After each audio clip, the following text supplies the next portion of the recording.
بسم اللہ الرحمن الرحیم۔ میں ہوں آپ کا میزبان محمد آصف حیدری۔ آج ایک بار پھر آپ کی خدمت میں سوال اور اس کے جواب کی نشست کے حوالے سے حاضر ہوئے ہیں۔ سب سے پہلے میں دعا کو ہوں کہ اللہ رب العزت میرے ملک پاکستان کی حفاظت فرمائے اور میرے ملک پاکستان کی اس وقت جو معاشی صورتحال ہے اور مہنگائی کے حوالے سے عوام تشویش کا شکار ہے، پریشان ہے، اللہ تعالیٰ اس کی بھی حفاظت فرمائے اور ہماری عوام کی بھی حفاظت فرمائیے۔ آئیے سماعت فرمائیے سوالات اور اس کے جوابات۔ بسم اللہ الرحمن الرحیم۔ حضرت یہ فرمائیں کہ حضرت ابوبکر صدیق، حضرت عمر رضی اللہ تعالیٰ عنہ پر شیعہ حضرات لعن کرتے ہیں تو نعوذ باللہ نہیں مانتے، تو نبی پاک صلی اللہ علیہ وسلم کے روز اطہر پر روزانہ 70,000 فرشتے درود پاک بھیجتے ہیں اور وہ فرشتے دوبارہ ان کو بھیجنے کی باری بھی نہیں آتی ہے درود پاک بھیجنے کی، تو یہ شیعہ جو ان پر لعن کرتے ہیں، کیا یہ ان پر جاتی ہے یا واپس ان کے منہ پر آتی ہے؟ محترم سامعین کرام، حضرت کا سوال یہ ہے کہ اکثر لوگ حضرت ابوبکر صدیق رضی اللہ عنہ پر اور عمر فاروق رضی اللہ عنہ پر لعن طعن کرتے ہیں، نعوذ باللہ۔ تو کیا آیا یہ جو لعن طعن کرنا ہے یہ ان پر پڑتی ہے یا یہ جو کہنے والا ان پر پڑتی ہے؟ سب سے پہلے میں آپ کو ایک عقلی دلیل دیتا ہوں کہ عقل سے ہم کیا دیکھیں۔ ایک آدمی، ایک ستارہ نکلا آسمان پر، وہ جگمگا رہا ستارہ، اور وہ آدمی ستارے کو دیکھ کر ستارے کو برا بلا کہتا ہے، ستارے کو پسند نہیں کرتا وہ آدمی، وہ کہتا ہے یار ستارہ بڑا برا ہے، ستارہ بڑا گندا ہے، ستارہ بڑا۔ مجھے پہلے یہ بتاؤ کہ ستارے کے حسن پر کوئی فرق پڑے گا؟ نہیں فرق پڑے گا۔ پھر وہ آدمی غصے میں آ کر بلا کیا کرتا ہے؟ وہ غصے میں آ کر منہ بھر کے تھوک کے ساتھ اور وہ ستارے کی طرف تھوک پھینکتا ہے۔ تو مجھے یہ بتاؤ کہ وہ تھوک ستارے پر آئے گا یا کس پر آئے گا؟ اسی کی منہ پر آئے گا۔ نبی کریم صلی اللہ علیہ وآلہ وسلم، اب حدیث کی طرف آؤ، نقلی دلیل۔ نبی کریم صلی اللہ علیہ وآلہ وسلم نے فرمایا کہ جو آدمی جس آدمی پر لعنت بھیجتا ہے اگر وہ اس کا مستحق نہیں ہوتا تو اس پر پلٹ کر واپس آ جاتی ہے، اس پر پلٹ کر واپس آ جاتی ہے وہ لعنت۔ اب آپ دیکھیں کہ جن کی ایمان کی گواہی میرے پیغمبر پاک نے دی ہے، ٹھیک ہے، جن کے ایمان کی، جن کے اخلاص کی، ٹھیک ہے، جن کے اٹھنے کی بیٹھنے کی گواہی میرے پاک پیغمبر نے اور قرآن نے دی ہے، تو ان پر لعن طعن کیسے جا سکتی ہے؟ اور اگر آپ نے عملی نمونہ پیش کر اور دیکھنا ہو، آپ نے دیکھنا ہو تو یقین مانے جس آدمی کی چہروں پہ لعنت پڑتی ہے، ان کے چہروں کو دیکھیں، ان کے چہرے بالکل چٹے بھی ہوں تو ان پر لعنتیں پڑی، ان کے چہرے کو دیکھنے کو دل نہیں کرتا۔ آپ دیکھ لیں جو ابو بکر و عمر کو غلط کہتے ہیں، لعن طعن کرتے ہیں، ان کے چہروں کو دیکھیں۔ میں قسم کھا کر کہتا ہوں کتنا بڑا حسین کیوں نہ ہو، جمیل کیوں نہ ہو، لڑکا ہو لڑکی کیوں نہ ہو، ٹھیک ہے، مگر ان کے چہروں کو قریب سے دیکھیں، ایک تو ان کے جسم سے بدبو آئے گی، ایک ان کے جسم سے بدبو آئے گی، دوسرا ان کے چہرے بگڑے ہوتے ہیں۔ تو لہٰذا لعن طعن کرو گے، میرے پیغمبر پاک صلی اللہ علیہ وسلم نے فرمایا کہ اگلا بندہ مستحق نہیں ہوتا، وہ پلٹ کر اس پر واپس آ جاتی ہے، تو ابو بکر و عمر تو مستحق ہے ہی نہیں اس کے، وہ تو ہے ہی نہیں، تو لہٰذا پلٹ کر کس پر آئے گی؟ جو کرنے والا ہوگا۔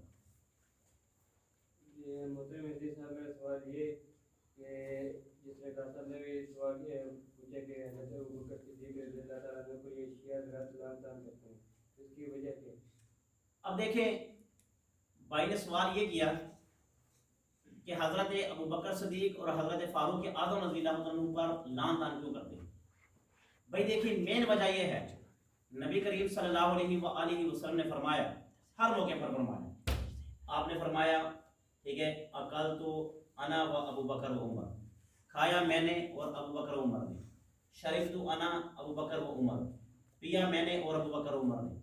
اللہ کے نبی نے فرمایا میں گیا ہوں ابو بکر و عمر کے ساتھ، آیا ہوں ابو بکر و عمر کے ساتھ۔ اور اگر آپ یہ کہیں گے کہ آپ کی یہ حدیثیں جھوٹی ہیں، اس کی کوئی روایت نہیں ملتی ہے، چلو میں مان لیں تو اس کی روایت نہیں ملتی، اس کی سب سے بڑی عملی مثال دیکھیں کہ جب پیغمبر پاک صلی اللہ علیہ وآلہ وسلم کو دفن کیا گیا، اس کے بعد ابو بکر دفن ہوئے، اس کے بعد کون دفن ہوئے؟ عمر فاروق۔ اگر یہ غلط ہے، اگر یہ غلط ہے تو مجھے یہ بتاؤ، جب اللہ تعالیٰ، نبی کریم، آپ نے پڑھا ہوگا کہ پوری زندگی اللہ کے نبی کی جسم پر کبھی مکھی نہیں بیٹھی، آپ نے پڑھا مکھی نہیں بیٹھی، کیونکہ مکھی کے اندر غلاظت اور گندگی ہوتی ہے، ٹھیک ہے، غلاظت اور گندگی ہوتی ہے۔ اللہ نے حکم کیا کہ میرے پیغمبر کا جسم پاک ہے، اس پر آپ نے بیٹھنا نہیں ہے، تو اگر نبی پاک صلی اللہ علیہ وسلم کی جسم پر مکھی نہیں بیٹھ سکتی، اگر یہ ابو بکر و عمر صحیح نہ ہوتے تو کبھی ان کے ساتھ روزے میں لیٹتے کبھی نہ لیٹتے، ٹھیک ہے۔ اگر اللہ مکھی کو نہیں بیٹھنا پسند کرتے تو کیا ابو بکر و عمر کے ساتھ روزے میں آ سکتے؟ یہ واضح دلیل ہے کہ حضرت ابوبکر صدیق رضی اللہ عنہ اللہ اور اس کے رسول کو پیارے تھے. اب یہ جو بغض رکھتے ہیں اس کی وجہ یہ ہے کہ نبی کریم صلی اللہ علیہ وآلہ وسلم کی یہ سب سے قریبی تھے، یہ دونوں سب سے قریبی تھے. اللہ کے نبی نے فرمایا کہ میرے 2 وزیر آسمانوں پر ہے اور 2 وزیر زمینوں پر ہے. 2 وزیر کے بارے میں فرمایا ایک جبرائیل اور ایک میکائیل، یہ میرے آسمان پر 2 وزیر ہوں گے، اللہ کے نبی نے فرمایا. اور زمین کے جو 2 وزیر ہیں ان کے بارے میں فرمایا کہ ایک ابو بکر ہوگا اور ایک عمر ہوگا. ٹھیک ہے. اسی طرح اللہ کے نبی نے فرمایا صلی اللہ علیہ وآلہ وسلم نے کہ قیامت کا دن ہوگا جب اللہ رب العزت حکم دے گے کہ قبروں سے نکلو، تو جب میں اپنے قبر سے نکالا جاؤں گا تو میرا ایک ہاتھ ابو بکر پر ہوگا، دوسرا ہاتھ عمر پر ہوگا. ٹھیک ہے. ایک ہاتھ ابو بکر پر، ایک عمر پر ہوگا. اب اگر کوئی آدمی جلتا ہے تو اس کا اپنا قصور ہے، جلتا ہے تو جلنے دے، اللہ کرے اور جلے، سڑے، مرے، ہمیں کیا؟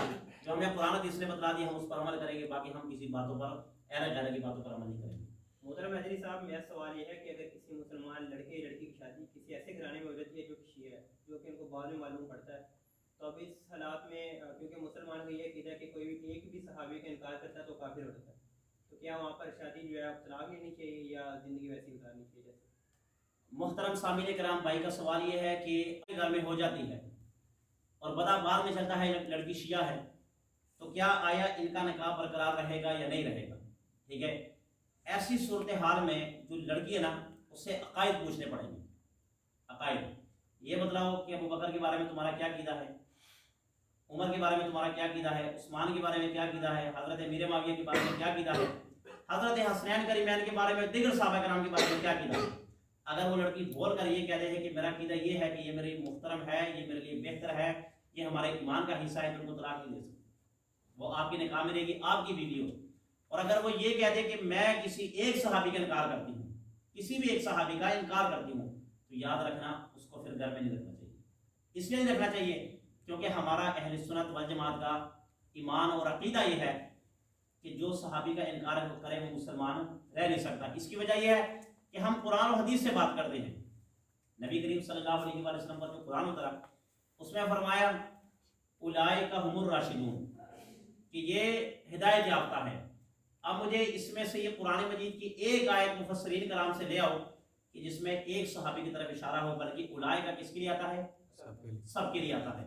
هم الراشدون کس کے لیے آتا ہے؟ جمع ہے کہ یہ سارے ہدایت یافتہ ہیں. ایک بات. دوسری بات، اللہ نے قرآن مجید میں فرمایا لقد رضی اللہ عن المؤمنین اذ یبایعونک تحت الشجرہ. لقد رضی اللہ، اللہ تعالیٰ، تحقیق اللہ تعالیٰ راضی ہو گئے ہیں، راضی ہے، عن المؤمنین، کس سے؟ مومنین سے. اس وقت جو نبی پاک صلی اللہ علیہ وسلم کے ساتھ آپ کے ہاتھ پر بیعت کی تھی وہ کون تھے؟ مومن، صحابہ کرام تھے. تو اللہ نے جب ان کو مومن کہہ دیا اور آپ اس کو کافر کہہ رہے ہیں تو آپ تو اللہ کے ساتھ لڑائی جنگ کر رہے ہیں. اللہ کہہ رہے ہیں کہ یہ مومن ہے اور آپ کہہ رہے ہیں یہ کافر ہے. نبی کہہ رہے ہیں یہ مومن ہے، آپ کہہ رہے ہیں یہ کافر ہے. تو مجھے بتاؤ، آپ اللہ اور اس کے رسول کے ساتھ اختلاف کر رہے ہیں، ٹکر لے رہے ہیں. تو جو بندہ اللہ اور اس کے رسول کے ساتھ اختلاف اور ٹکر کرے وہ ہمارے جوڑ کا آدمی نہیں ہے، ہم اس کو گھر میں نہیں رکھ سکتے. اور لڑکی کے معاملے میں یہ تو لڑکی کا ہوگا، یہ لڑکے کے معاملے میں. اور اگر لڑکی ہو، ٹھیک ہے، لڑکی ہو تو پھر لڑکی اپنے گھر والوں کو بلائے، گھر والوں کو بلا کر اس لڑکے سے تحقیق کرے. جیسے میں نے آپ کو بتایا، اسے اس کے عقائد کے بارے میں پوچھا جائے گا. کوئی بھی آدمی ہو اپنا عقیدہ نہیں چھپاتا، یہ بات یاد رکھنا. اور اگر اسے قسم دی جائے نا، قسم دی جائے کہ بھائی اپنا عقیدہ بیان کر، تو وہ ضرور اپنا عقیدہ بیان کر دے گا. اور اگر وہ اپنا عقیدہ چھپا لے اور کبھی بھی ایسا ظاہر ہو جائے کہ یہ اس کے خلاف کر رہا ہے، تو پھر لڑکی کیا کرے؟ یا تو اپنے گھر والوں کے، اگر گھر والے مجبور بھی بس ہیں تو اللہ تعالیٰ نے ماشاءاللہ آپ کو عدالتیں دی ہیں. عدالتوں کے باہر لکھا ہوتا ہے اعدلوا هو اقرب للتقویٰ. عدالت میں لڑکی کیس دائر کرے اور دائر کر کے یہ کہ میں اس سے طلاق لینا چاہتی ہوں کیونکہ یہ میرے مذہب کا آدمی نہیں ہے. پہلی سماعت ہوگی، دوسری سماعت ہوگی، لڑکا نہ آئے، تیسری سماعت میں لڑکی کو چڑھ دے دی جائے گی کہ جاؤ آپ کو طلاق ہوگی، جس سے مرضی شادی کا، اس کو ویسے بھی طلاق.